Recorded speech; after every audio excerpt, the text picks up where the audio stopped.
প্রিয় বন্ধুরা, দরিদ্র এলাকা আমাদের চকিদের বাড়ি এলাকা। বন্ধুরা, আমার পিছে যে ব্রিজটা দেখতেছেন, আসলে এই ব্রিজটার খুবই বেহাল দশা। আমাদের এই ব্রিজটা দিয়ে অনেক মানুষ চলাচল করে। আমাদের এই ব্রিজটা দিয়ে অনেক গাড়ি ঘোড়া চলাচল করে।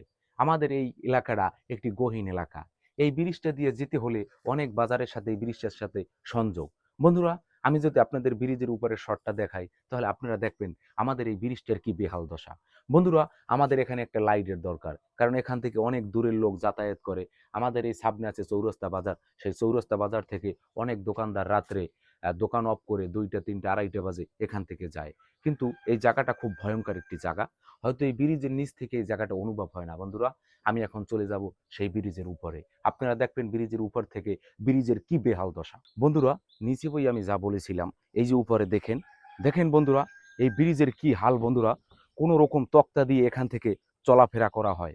এখান থেকে যাত্রী ভরা অটো নিয়ে এপার থেকে ওপার চলে যায়। বন্ধুরা, এটা কিন্তু খুবই একটা রিস্ক, খুবই রিস্ক। কারণ অটোর ভিতরে অনেক মহিলারা থাকে, অনেক পুরুষ থাকে, বাচ্চারা থাকে।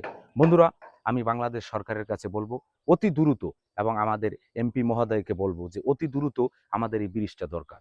বন্ধুরা, আমার পিছে যে অ্যামাজন জঙ্গলটি দেখতেছেন, এই যে দেখেন কি ঘোকসা আন্ধার, বাঁশ গাছ, সুপারি গাছ, তাল গাছ, আম গাছ, রেন্ডি গাছ। আসলে এইটা কিন্তু খুব ভৌতিক একটা এলাকা, খুব ভয়ানক একটা জায়গা। আমাদের এখানে যদি একটা লাইট থাকে, ওই লাইটটা কিন্তু সারা রাত জ্বলবে।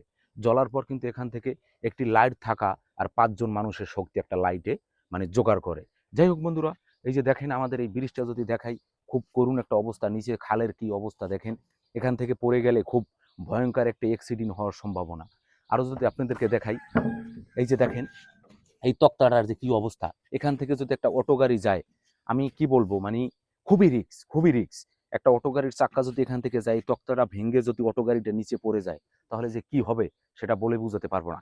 এবং আমি যদি বলি সেটা হলো এই, ওই এলাকার যত লোক আছে, যেমন ওই পাশে চৌরাস্তা বকুলবাড়িয়া, বকুলবাড়িয়া লোক মেন রোড থেকে অ্যাম্বুলেন্স বা রোগী কোনো যদি একটা দুর্ঘটনা ঘটে এমার্জেন্সি, তাহলে পটুয়াখালী বা গলাচিপা অতি সহজে যাওয়া যায়, বা বরিশাল যাওয়া যায়। এই পাশের যে লোকগুলা, এই পাশে রনুয়া বাজার, তারপর ভাগলবাড়িয়া বাজার আছে, তারপর মোল্লাবাড়ির ব্রিজ বলে, আলিপুরা বলে, এবং ওদিকে আছে যেমন সোনখালার যে চাপ্টারগুলো, রন্যর ওদিকে আরো অনেক অনেক জায়গা আছে, হয়তো জানি না। মহিষভাঙ্গা থেকে শুরু করে সব গাড়ি ঘোড়ার যানবাহন এই ব্রিজটা দিয়ে আসা যাওয়া হয়। একটা লোক যদি হঠাৎ করে অসুস্থ হয়, একটা অ্যাম্বুলেন্স নিয়ে যদি পটুয়াখালী যাওয়া ধরে, তখন কিন্তু যেতে পারবে না। আমি বিশেষভাবে অনুরোধ জানাচ্ছি বাংলাদেশ সরকারকে, এমন আমাদের এই গলাচিপা 10 মিনা থানার এমপি মহোদয়কে বলতেছি যে অতি দ্রুত আমাদের এই ব্রিজটা চাই, এই ব্রিজটা চাই। দরিদ্র এলাকা আমাদের চকিদের বাড়ি এলাকা। আবারও না আসলে নয় বন্ধুরা, খুবই দুঃখ নিয়ে এই ভিডিওটা করছি। আশা করি ভিডিওটা সবাই শেয়ার করে দিবেন। হয়তো মজার ছন্দে ছন্দে বলছি, কিন্তু কথাগুলো কিন্তু গুরুত্বপূর্ণ।